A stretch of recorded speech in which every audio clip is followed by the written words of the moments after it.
Couture, as we move from Yom Kippurim to Sukkos, we have a Shabbos in between of Parshas Ha'azinu, the beautiful Shira of Ha'azinu. And the Torah tells us in the Parsha, Yarov kamatar likri tizal katal imrosi.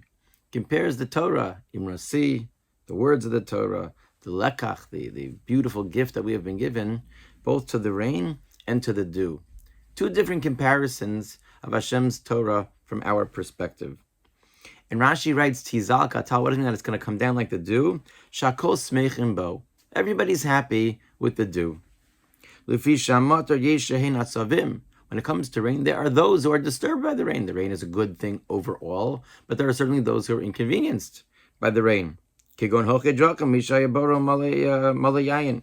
If somebody is walking, they don't want it to rain. It's similar to the tefillah of the Kohen Gadol, that they should not listen to the overei drachim, the people that are passers-by who are davening that it shouldn't rain. People that are traveling don't want it to rain.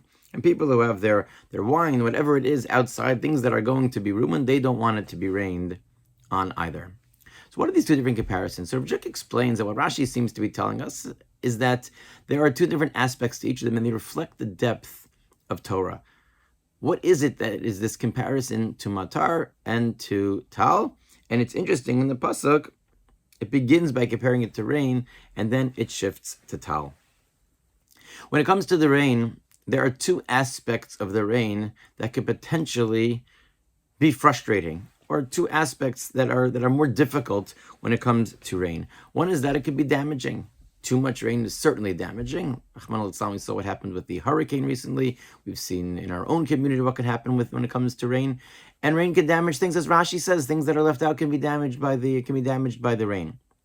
And also, the rain doesn't come all the time. We try to predict, we do the best we can to predict, but we don't know when the rain, we can predict when the rain is going to come, but we can't control when the rain is going to come, and it doesn't come with any sort of definitive frequency. And that makes it a more difficult experience. But the dew, is very different. The dew comes with consistency, and unless you're sleeping outside, it doesn't really cause and there are no downsides to it. It doesn't bother anybody. Nobody's getting flooded by the dew.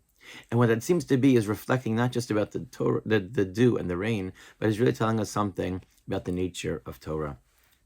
And I think this is important to think about as we move from Yom Kippurim to Sukkos, because part of what we need to do is to make sure that we don't lose what we experienced over Yom Kippurim. That whatever our resolutions were, whatever our Kabbalas were, whatever we decided that we are going to do, now is the time to implement them. And certainly one of the areas that hopefully we are committed and we're trying to improve is in the area of Torah, our connection to Torah. And that's what the Torah is hinting to here, is that the experience of us trying to learn Torah, engage Torah, can sometimes be with frustration. It can be like the rain. It can be very difficult, whether it's the words, whether it's the understanding, whether it's simply just being familiar with the concepts of Torah. When we have to break our teeth and we have to break our minds in order to understand Torah, it's not necessarily a satisfying experience, but we know that it's the right thing to do, and we know in the end that just like the rain, in the end we need it. It's something which is going to help us, but it's more than that. What the Torah is telling us here is that if you start with it like the rain, then it will become like the tal. You will reach that point where it's like the dew, where there's no downside to it. It's enjoyable. There is no negative to it whatsoever. And that's the sweetness of Torah, which comes over time. You can start with somebody like Rabbi Akiva, who's learning the Aleph Beis at 40 years old and grows to become a Talmid Chacham, grows to become a Gadol B'Yisrael. And it's true of every single person. Yes, like anything that we want to try to do, but it's more special when it comes to Torah, is that the beginning is difficult, the beginning is challenging, the new Kabbalos, the new resolutions that we make are hard. But if we don't get frustrated, if we push our way through it, then there's a bracha when it comes to Torah. And that's what we daven for every single day. It's also one of the makor for Birchas HaTorah, Kishem Hashem Ekra, Havel Godel Elokeinu Minanu Birchas HaTorah, is in our parsha, and we daven every day, V'harev no Hashem Elokeinu.